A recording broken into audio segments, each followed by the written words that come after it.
Here's a kind of power you can't buy or borrow. It doesn't shout or demand attention. It simply stands firm, like an ancient oak in a raging storm. When you train your mind until it can't be broken, you become that oak, rooted, unshakable, and quietly alive with strength. Right now, you might feel tossed by every setback, every harsh word, every small disappointment. You may be tired of begging life to go easy, tired of watching hopes crumble because you gave your power away with each reaction. What if you could learn to hold your ground, even when everything around you feels like it's falling apart? This isn't about ignoring pain or pretending you're invincible. It's about discovering a deeper resilience, one that begins in the stillness of your own heart. Imagine meeting chaos with calm, responding to anger with presence, standing in silence when the world expects you to shout. That silent inner fortress is built brick by brick, moment by moment, as you choose mastery over chaos. In this video, you will step into that process. You'll see why sensitivity is your greatest asset, not a weakness to hide. You'll learn the first essential practice, mastering your silence. You'll discover how to turn old wounds into wisdom, how to carve out the space between impulse and action where true freedom lives. You'll be guided to observe your inner critic without joining its tantrum, to let go of outcomes that drain your energy and anchor yourself in unshakable presence. Each insight will feel like a whisper meant just for you, a gentle nudge toward the power you already hold, but may have forgotten. My hope is that by the end of this introduction, you'll feel something shift inside, a spark of possibility that says, yes, I can stand here. I can face whatever comes without breaking. This journey isn't a quick fix. It's a lifelong cultivation of inner calm, emotional discipline, and unwavering peace. So take a quiet breath with me now. Feel the steadiness beneath your chest, the life force that has been there all along. You're not alone in this. Every step you take toward mental mastery is a step toward living fully, unafraid, and unbroken. Let's begin. Train your mind until nothing can break you. Part 1. The Quiet Force. Within, there is a power at your core that doesn't clamor for attention. It lives beneath the noise of daily demands, waiting patiently for you to discover it. When you first brush up against this quiet force, you may feel surprised by its simplicity and by how profoundly it shifts everything inside you. Embrace the stillness. Imagine yourself in a moment of complete silence. The room is dark. Your breath is the only sound. In that pause, you sense something deeper than thought or feeling. That is your unshakable center. The Stoic philosopher Epictetus taught, it's not what happens to you, but how you react to it that matters. When you learn to meet life's storms from this still place, the storms lose their power to break you. A story of hidden strength. Consider the ancient oak that bends before the wind yet never breaks. Its strength lies not in rigid resistance, but in harmony with forces greater than itself.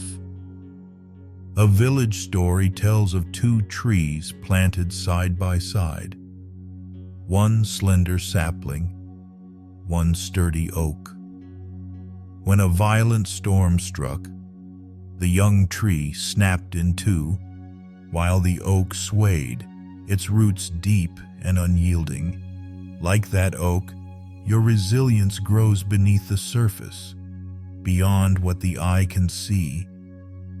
Sensitivity as your ally. You may have been taught that sensitivity is a weakness, a vulnerability to hide.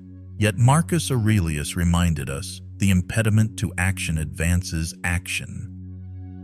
What stands in the way becomes the way. Your sensitivity is a gateway to deeper insight.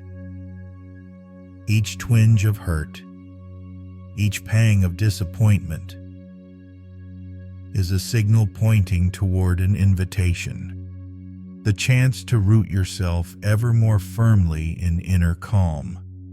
Recognize the unseen foundation.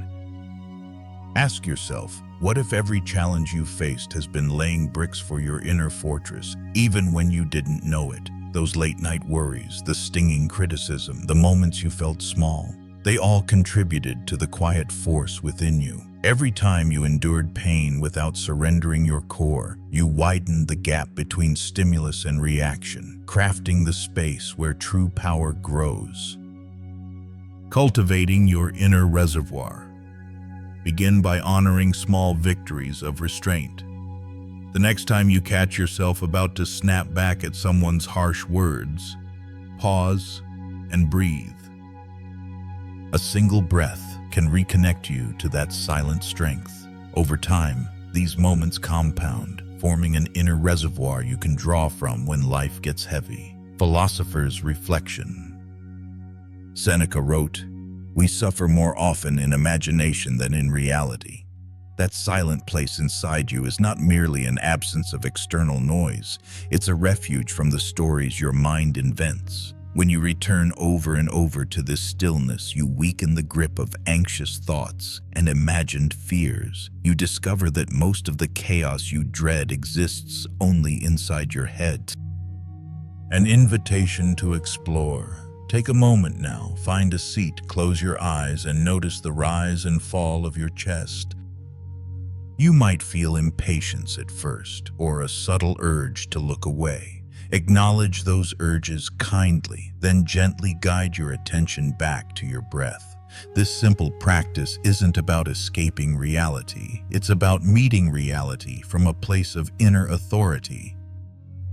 The promise of unshakable presence. As you cultivate this quiet force, you'll notice subtle shifts, your voice steadier in tense conversations, your emotions less dictated by others' opinions, your decisions guided by clarity instead of panic.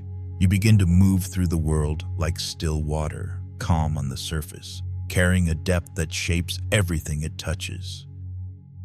Your journey begins now. This first part of your path is an invitation to slow down, to turn your gaze inward and recognize that the strongest presence you can inhabit is the one you create in silence. The oak does not announce its power, it simply stands. You too can claim this quiet force, brick by brick, breath by breath. In the next section, you will learn how raw sensitivity transforms into a strategic advantage.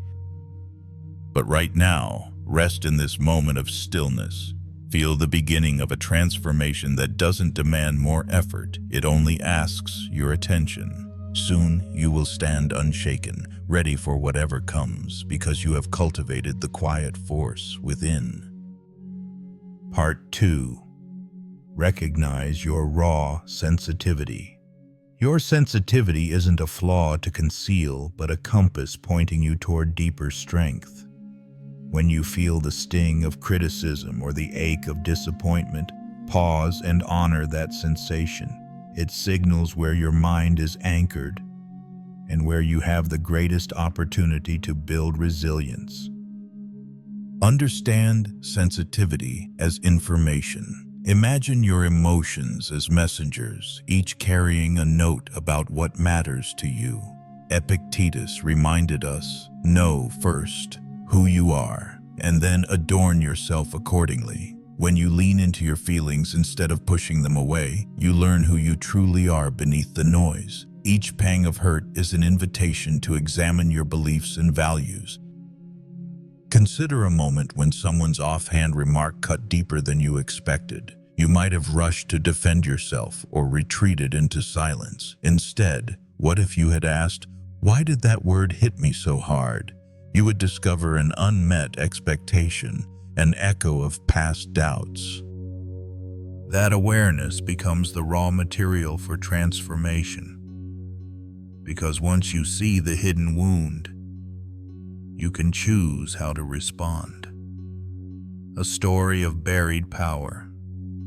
There's an old tale of two artists, one who painted grand landscapes and one who specialized in delicate portraits of everyday faces. The landscape painter believed only grand vistas mattered. The portrait artist saw divine beauty in each small expression.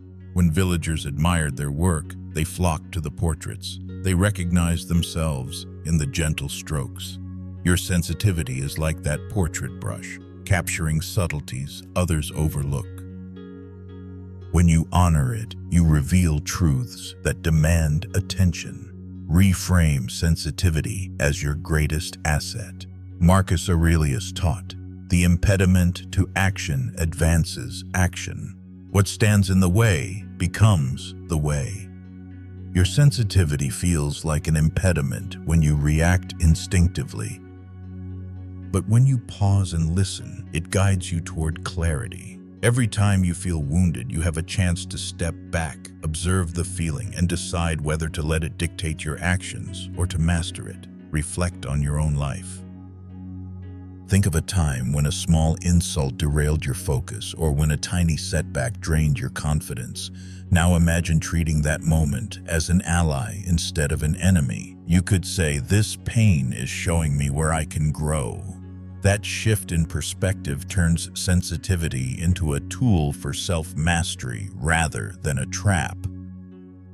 Turning vulnerability into strategy. Vulnerability often feels risky because it exposes you to potential hurt. Yet it also allows you to connect deeply with yourself and others. Brené Brown's research shows that when people share their vulnerabilities, they create trust and resilience. When you acknowledge your sensitivity privately, you strip it of its power to blindside you. You learn where your edges are so you can reinforce them. Try this exercise. The next time you feel a surge of emotion, pause and write down the exact words of that inner voice. Label the thought: fear of rejection, anger at injustice, sadness at loss. Then ask, what can I learn from this? Over time, writing transforms raw reactions into clear insights. You gain a map of your emotional landscape with all its peaks and valleys visible. Philosophical perspective. Seneca advised, "We suffer more often in imagination than in reality." Your mind may replay past wounds or anticipate future slights, amplifying your sensitivity into constant suffering. By recognizing each thought as separate from who you are, you dismantle the imaginary stories. You stand in the present moment, grounded in what is, not haunted by what might be. Your path forward. Embrace your sensitivity by treating it as an early warning system. When you feel stirred, lean in with curiosity instead of resistance. Ask yourself, what is this emotion telling me about my needs, my values, or my fears? You cultivate compassion for yourself, a compassion that fills the gap between pain and reaction. Over time, this practice builds an unbreakable core. You remain open to life's full spectrum of experience without being tossed by every wave. Sensitivity becomes the seed of your quiet force, the gateway to wisdom and self-control. As you continue on this journey, remember that recognizing your raw sensitivity is the second foundational step.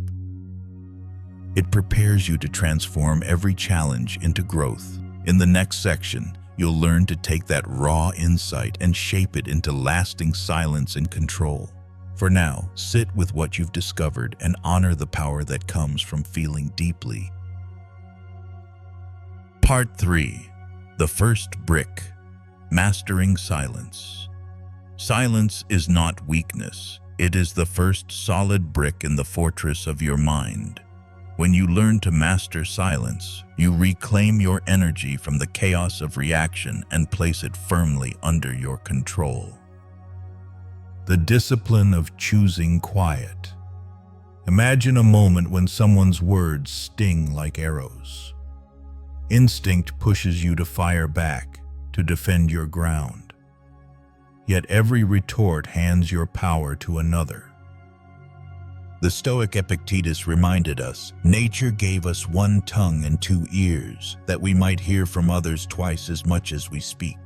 When you allow silence to be your response, you honor that wisdom. You demonstrate that you value understanding above instinct, control above impulse. In that space of quiet, you discover the true measure of your strength. You are no longer a puppet dancing on the strings of provocation. Instead, you stand as the calm center, able to observe the storm without being swept away. A story of silent mastery. There's an ancient tale of a samurai and a young challenger. The youth launched insult after insult, hoping to provoke a fight. The samurai simply bowed, remaining still and silent.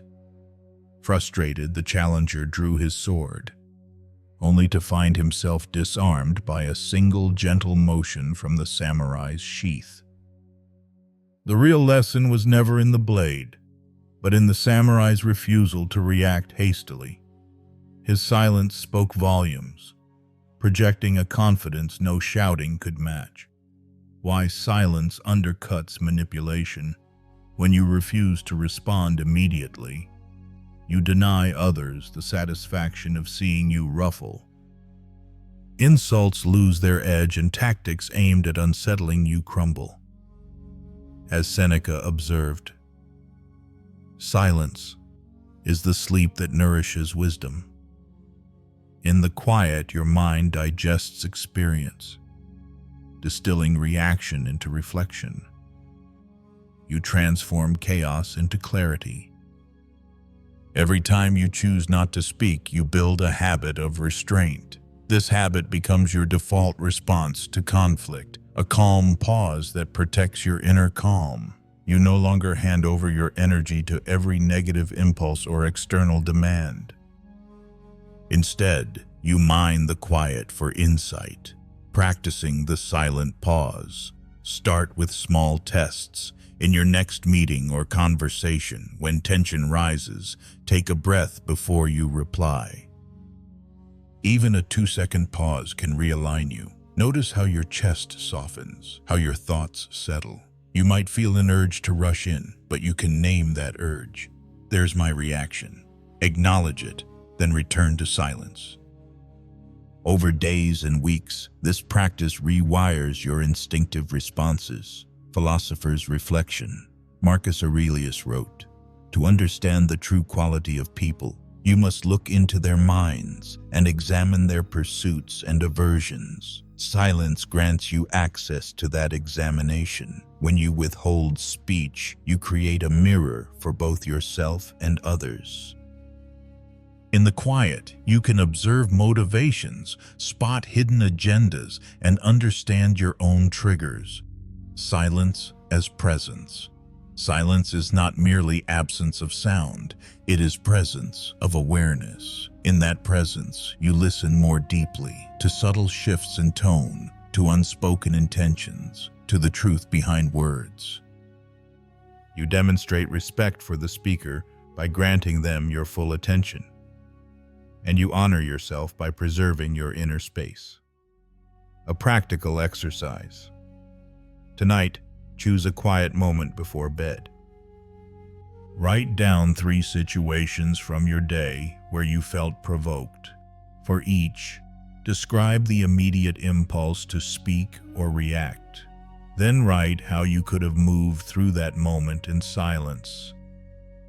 What would you have noticed if you'd paused? How would the outcome have shifted? This exercise trains your mind to catch reaction before it escapes your control. The ripple effect of mastery. As you layer brick upon brick of silent mastery, you'll notice changes in every part of your life. Conversations become less draining. Conflicts lose their power to escalate. Your relationships deepen, built on genuine listening rather than reactive exchange. And within you, a steady calm grows, your quiet force becoming ever more unshakable. Mastering silence is the first decisive step on your path. It plants the foundation for every other practice that follows. In that stillness, you reclaim your authority over your mind. Nothing outside can break you when your response is born in quiet mastery. Part 4. Turning pain into perspective. Pain is not a punishment, but a teacher guiding you toward deeper insight. When you embrace your wounds instead of denying them, you transform every scar into a stepping stone. See pain as revelation. Imagine pain as a lantern illuminating hidden corners of your mind. Marcus Aurelius wrote, "The impediment to action advances action. What stands in the way becomes the way." When you feel the ache of rejection or the sting of failure, you face an invitation to learn about your blind spots, your values, and the stories you tell yourself. Each pang of discomfort holds a message. You may recall a time when a breakup felt like the end of your world. In that abyss of loneliness, everything you thought you needed was stripped away. Yet in the same moment, you discovered your capacity to heal, to reevaluate what you value in relationships, and to redefine your self-worth. That raw experience became a lens, giving you clarity on the kind of love and respect you truly deserve. A story of forging steel. There is an old blacksmith's parable. Raw iron, when struck by hammer and fire, becomes tempered steel, stronger and more resilient than before. In life's forge, your pain is the heat and the hammer. It may feel brutal in the moment, but it forges your character. The soldier who learns from the scars of battle, the entrepreneur who refines strategy after a failed venture, both emerge stronger because they allowed adversity to reshape them. Question the narrative Seneca reminded us. We suffer more often in imagination than in reality. Your mind often weaves narratives around pain, stories of injustice, unfairness, or permanent loss. Pause and ask, is this story serving me or enslaving me? By questioning these narratives, you shift from being a victim of circumstance to an active author of your own life. You choose which chapters to edit, which to highlight, and which to release. Practice reframing. Begin with a simple exercise. Write down one painful memory and its accompanying story. Then ask 3 questions. What lesson can I draw from this? How did this experience reveal my strengths? How might this perspective empower me now?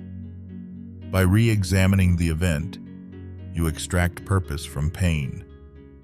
The wound no longer controls you. You control the wound. Philosophical reflection. Epictetus taught, "It's not what happens to you, but how you react to it that matters." Your emotional response is within your power. When you shift from automatic suffering to deliberate reflection, you reclaim authority over your inner life. You become a craftsman of your own mind, shaping raw emotion into polished wisdom. Honor your progress. Acknowledge each moment you've turned pain into perspective, even in small ways. Perhaps you resisted the urge to ruminate, choosing instead to journal or meditate. Maybe you offered kindness to someone who mirrored your past hurt. These acts are proof that you are learning the art of transformation. They build confidence in your ability to navigate future storms without breaking. The ripple effect of perspective. When you practice turning pain into perspective, you radiate calm to those around you. A friend in distress may see your steady presence and feel encouraged to find their own strength. In workplaces, your measured reaction to setbacks inspires colleagues to pause before responding. Your personal mastery becomes a silent invitation for others to embark on the same journey. Real-life example. Consider a leader who faced a public failure. perhaps a project collapse or a harsh criticism in a meeting.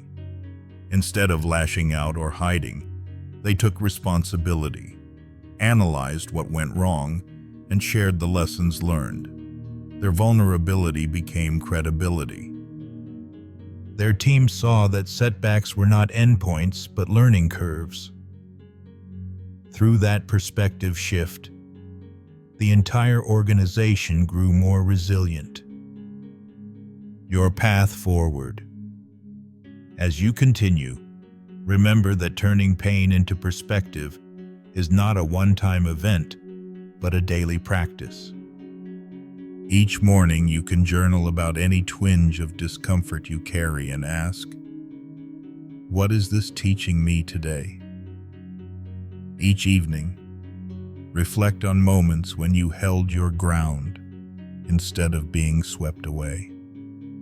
This practice deepens your emotional discipline. It fertilizes the ground for self-compassion and clarity. You begin to see adversity not as an obstacle, but as a resource, a catalyst for growth. Looking ahead, with each lesson learned, your fortress grows stronger. The next step will teach you how to create the space between stimulus and response, planting another brick in your inner citadel. For now, honor the transformation that happens when you train your mind to turn pain into perspective. You are not broken. You are being forged into something unbreakable. Part 5. Building the pause. Space between stimulus and response. When you give yourself just a moment of breathing room between what happens and how you react, you step into true freedom. That space is where choice lives, where you transform automatic reactions into deliberate actions. Understanding the power of the gap. Imagine you're driving and another car cuts you off. Your heart races, anger surges, and your first instinct is to honk or shout. Yet, in that fraction of a second before you respond, you have a doorway into calm. Viktor Frankl, a psychiatrist and Holocaust survivor, reflected, between stimulus and response there is a space. In that space is our power to choose our response. When you notice that gap, you reclaim control over your mind. Often you move so quickly from stimulus to reaction that you never realize that power was there all along. You may feel tossed by every insult, every urgent ping, every internal critic. But when you pause, even for a breath, you interrupt the knee-jerk loop. That pause is like a reset button. It liberates you from habit and invites wisdom. A moment of choice. Consider an office scenario. Your boss criticizes your proposal in front of colleagues. Heat rises in your chest and you feel the urge to defend yourself immediately. Instead, you take a slow, silent breath. In that tiny interval, you assess the feedback objectively. You may choose to respond with curiosity. Can you help me understand which part felt unclear? That question shifts the dynamic from conflict to collaboration. By inserting this pause, you turn a potential blow-up into an opportunity for growth. You demonstrate that you are not a slave to emotion, but a master of intention, cultivating the habit. Building this pause requires practice. Start with micro moments in everyday life. When your phone buzzes during a conversation, resist the impulse to glance at it. Instead, feel the sensation of waiting. Notice how your mind wants to dart away. Label that urge, there's distraction, and gently return attention to the present. Each time you do this, you strengthen your capacity to stay grounded. Similarly, whenever you catch yourself about to speak over someone, pause. Let the other person finish their thought. That brief silence not only gives you clarity, but also earns respect. people sense that you value understanding above proving a point. Philosopher's insight Marcus Aurelius advised, "If you are distressed by anything external, the pain is not due to the thing itself, but to your estimate of it. And this you have the power to revoke at any moment." The momentary gap between stimulus and response is where you revoke old estimates and choose new ones. It is the workshop of the mind, where you craft your interpretations rather than inherit them. A practical breathing exercise.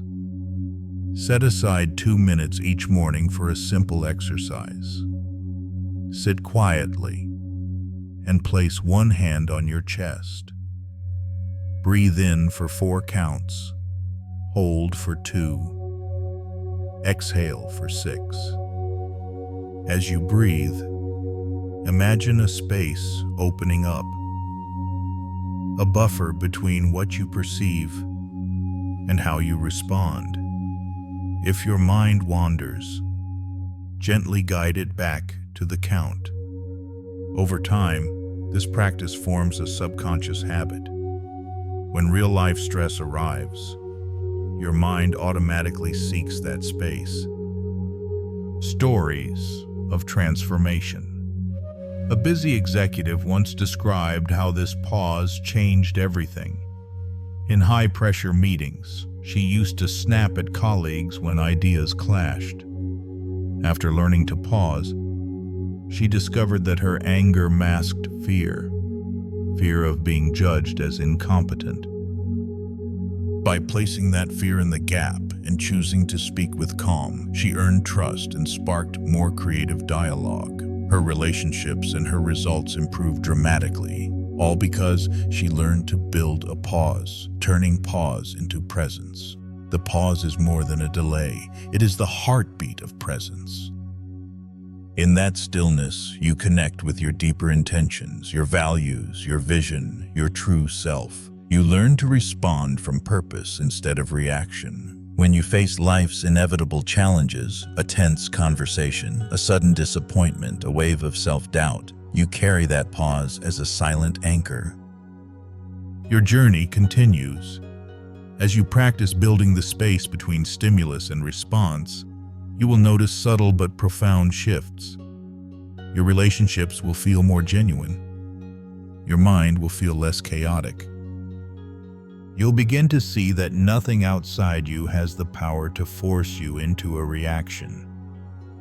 In the next section, you'll learn how to observe your inner critic without getting swept away by its tantrums. For now, celebrate the pause you have created, even if it was just a single breath. That breath is a declaration. You choose your life, one conscious moment at a time. Part 6. Observing your inner critic. Your inner critic can feel like a shadowy stranger whispering doubts in your ear. When left unchecked, it shapes your choices and erodes your confidence. Yet that critic is not your enemy. It's a part of you begging to be understood. By learning to observe it, you reclaim the narrative of your life. Notice without judgment. Begin by treating your inner critic like a curious witness rather than a ruthless judge. You might catch a thought saying, "You're not good enough," or "You'll never succeed." Instead of silencing or fighting that voice, simply note it. There's the doubt again. Marcus Aurelius urged, "If you are pained by any external thing, it is not this thing that disturbs you, but your judgment about it." When you separate the judgment from yourself, you dissolve its power. A story of mindful distance. Imagine a seasoned sailor navigating a stormy sea. Inside the cabin, the skipper hears the ship's timbers groan and the waves crash. But she does not panic. She observes each sound, each shift in wind, and makes calm, informed decisions. Your inner critic's voice is like those storm sounds. By maintaining a mindful distance, you listen without being swept away. You become the captain of your inner world. Recognize your critic's role. Your inner critic often arises from past experiences, moments you felt exposed or unworthy. Seneca wrote, "We suffer more often in imagination than in reality." The critic's harsh script is usually a story you learned long ago. When you recognize that, you can decide whether to keep that story or rewrite it. You might discover that the critic speaks with your mother's voice, a teacher's disappointment, or an old failure echoing in your mind. Label and diffuse. A powerful practice is to label critical thoughts as they arise. That's fear of judgment, or here's perfectionism talking. Labeling creates space. The thought becomes an object you can study, rather than a command you must obey. Over time, you'll notice patterns. Perhaps your critic speaks most loudly before you share an idea, or when you face uncertainty. That awareness lets you prepare to greet the critic with calm, rather than reactively comply. Philosophy and practice. Epictetus taught, "Don't explain your philosophy, embody it." Observing your critic is an embodiment of Stoic self-mastery. You aren't denying difficult feelings, you're choosing not to let them dictate your behavior. Every time you observe without judgment, you build the muscle of self-control. You prove to yourself that you can hold discomfort and still act with intention. A guided reflection. Pause now and close your eyes. Bring to mind a recent moment when you felt self-doubt. Recall the exact words of your inner critic. Notice the tone, harsh, pleading, sarcastic. Then ask yourself, what am I really afraid of here? Perhaps it's fear of embarrassment, rejection, or failure. Acknowledge that fear. Thank it for protecting you in its own misguided way, then turn your attention back to the present. That simple act of acknowledgement transforms a tormentor into a messenger. Transform criticism into curiosity. Once you've observed a critical thought, follow it with a question. Why do I believe this? Is it true right now? This inquiry shifts you from defensive contraction to open exploration. You might uncover that the doubt is based on a single past incident rather than ongoing truth. By questioning what you once accepted without examination, you free yourself from self-imposed limits. Stories of change. A writer once shared how her inner critic froze her creativity. Each morning she would open her manuscript only to be met by the thought, "Your words are worthless." She began to keep a journal of these thoughts, labeling them and then challenging them with evidence of past successes. Gradually, the critic's volume diminished. She discovered that by observing and questioning those voices, her confidence and her writing flourished. Integrating observation into daily life. In conversations, when you feel the pull to edit yourself or clamp down on your opinion, notice the critic's warning. Pause before you speak. Breathe in. Label the fear. This is self-doubt. And then choose your words deliberately. You'll find that people respond to authenticity and calm more than to overly guarded statements. Your evolving narrative. As you continue to observe your inner critic, you'll uncover deeper layers of self-awareness. You'll realize that many of those critical voices no longer serve you. You then have the power to rewrite your inner dialogue, to speak to yourself with the same respect and encouragement you would offer a friend. By mastering the art of observation, you transform your critic from a hidden saboteur into a guide that illuminates your path. In the next section, you will learn to let go of outcomes, another vital step in crafting a mind that nothing can break.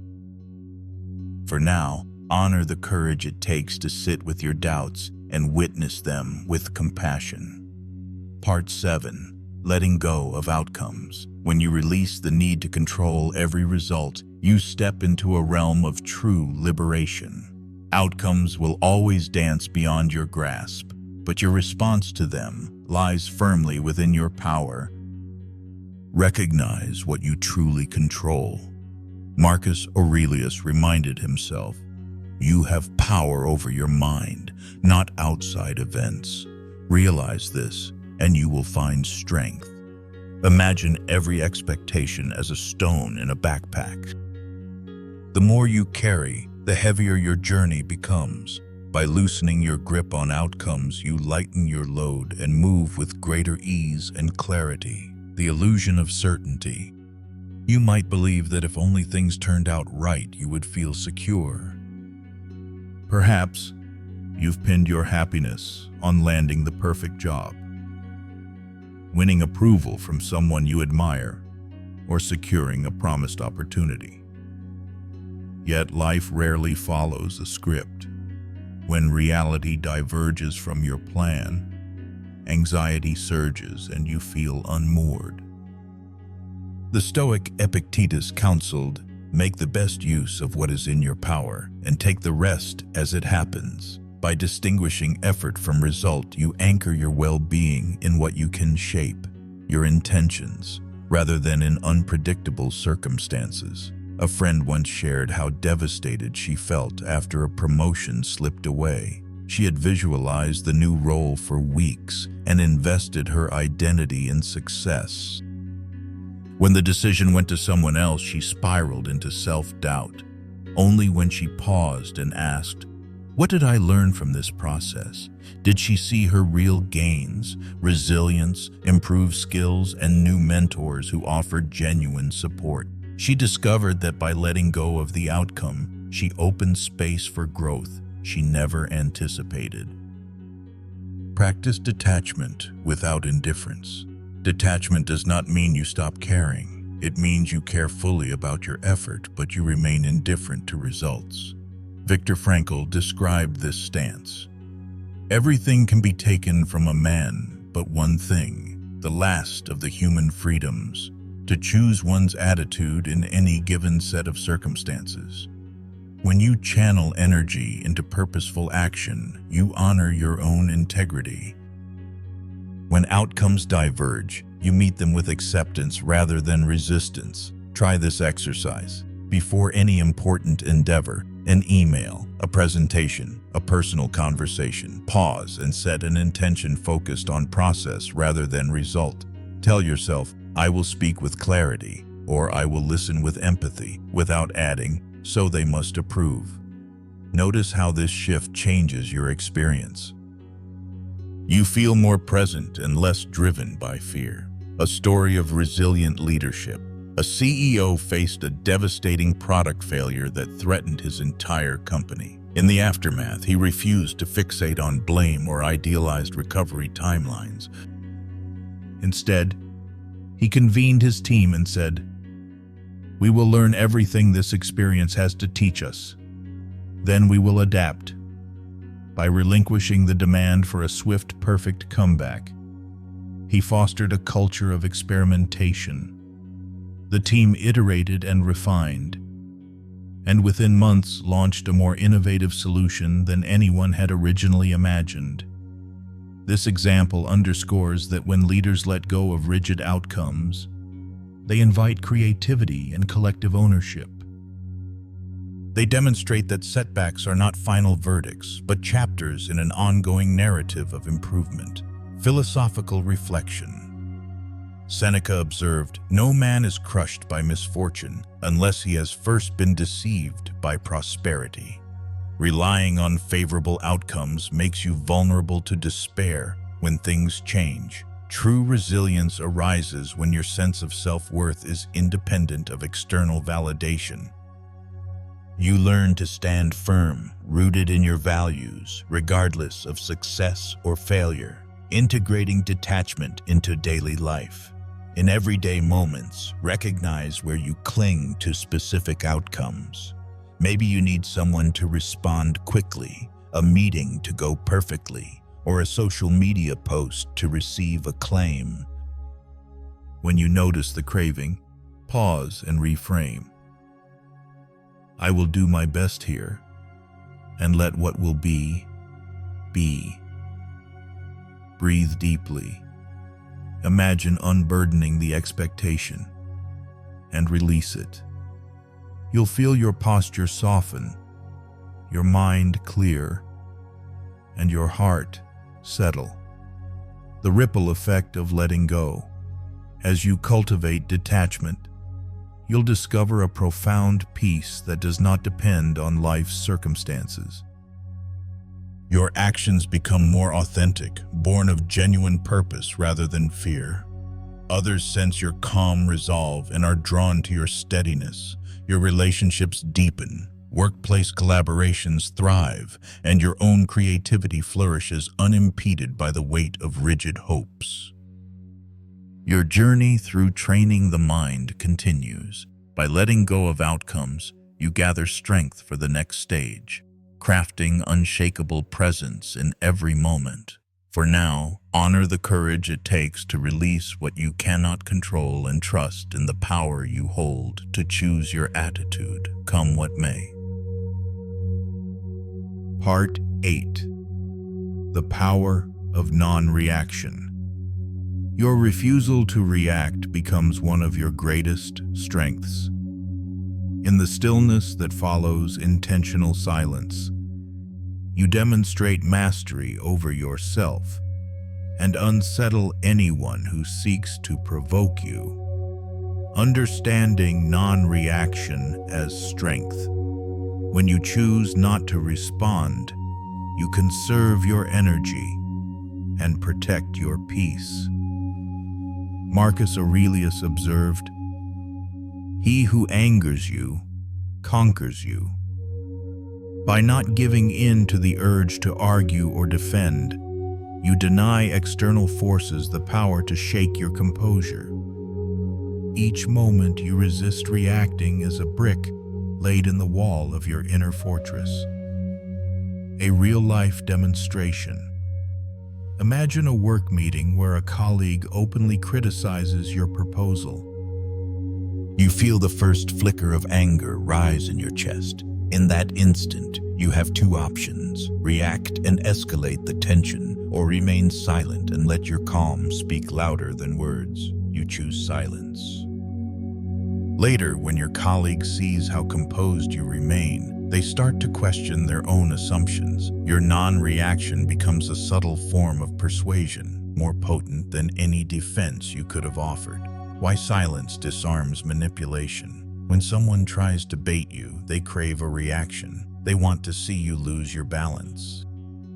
Seneca wrote, "No man is more unhappy than he who never faces adversity, for he is not permitted to prove himself." By refusing to rise to their bait, you both demonstrate your resilience and expose their tactics. They realize that emotional manipulation no longer works on you, and they lose their leverage. The mirror effect. Non-reaction also serves as a mirror. When you stay calm in the face of hostility, you give the other person a chance to see themselves.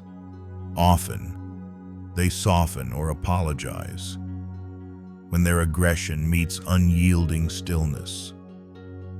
You create space for understanding rather than perpetuating conflict, cultivating non-reaction in daily life. Start with small triggers. The next time your phone alerts with a stressful email, don't open it immediately. Take a moment to breathe and collect your thoughts. When you finally read the message, you approach it with clarity instead of anxiety. Over time, these micro-practices build a habit of non-reaction that extends into more challenging situations. Philosopher's reflection. Epictetus taught, "It's not what happens, but how you react to it that matters. Your reaction determines whether experiences weaken you or make you stronger." By practicing non-reaction, You rewrite the default script of your mind, from impulsive to intentional. You prove to yourself that you are the author of your own responses. A story of quiet influence. A community leader once shared how he faced public ridicule during a town hall. Instead of retaliating or shutting down, he listened patiently, took notes, and responded later with thoughtful solutions. His calm demeanor won the crowd's respect. People realized that his silence in the moment was not weakness, but a strategic choice to understand concerns before acting. His influence grew because he practiced non-reaction, overcoming the urge to retaliate. Your ego may crave the satisfaction of a sharp retort or a defensive argument. Notice that impulse as it arises. Label it retaliation desire and watch it pass. Each time you resist, you weaken the ego's claim over your mind. You affirm that your peace is more valuable than momentary vindication. Integrating non-reaction into your identity. Make non-reaction a personal standard rather than an occasional tactic. Remind yourself daily, I speak when it serves my purpose, not when I'm provoked. As this becomes second nature, you'll find that fewer things disturb your calm. People will seek your counsel precisely because you remain grounded when others unravel. Preparing for future challenges. Understand that non-reaction does not mean passivity. It means choosing the right moment and manner to engage. There will be times when action is necessary, but that choice will come from a place of control rather than compulsion. Your patience becomes a strategic asset, enabling you to act decisively when it truly matters. By mastering the power of non-reaction, you deepen the unshakable presence you have been cultivating. In the next and final section, you will learn how to anchor this calm in daily rituals so that nothing outside can ever break you. For now, honor every moment you've held your silence and observe the subtle influence it casts. Conclusion. You have walked through the silent chambers of your mind brick by brick, recognizing your sensitivity, mastering silence, turning pain into perspective, and building the pause between stimulus and response. You've observed your inner critic and learned to let go of outcomes. You've discovered the power of non-reaction. All of these practices converge into a single truth. Nothing outside of you can break the strength you cultivate within. As you step back into your daily life, carry this unshakable presence with you. When challenges arise, an unexpected setback, a harsh word, or a moment of self-doubt, pause and breathe. Return to the stillness you've practiced. Remember the oak that stands unmoved in the storm. That oak is not a myth, but a mirror of your own potential. Now, take one concrete step. Choose a small situation today to apply these teachings. Maybe it's resisting the urge to defend yourself or reframing a painful memory into a lesson. Notice how your mind responds when you meet chaos with calm and watch your inner fortress grow stronger. If this journey resonated with you, join our community of Stoic seekers. Subscribe, hit the notification bell, and share one moment in the comments where you held your silence or chose reflection over reaction. Your story can inspire others to train their minds until nothing can break them. Stay stoic. Live with intention. Build your quiet power from within.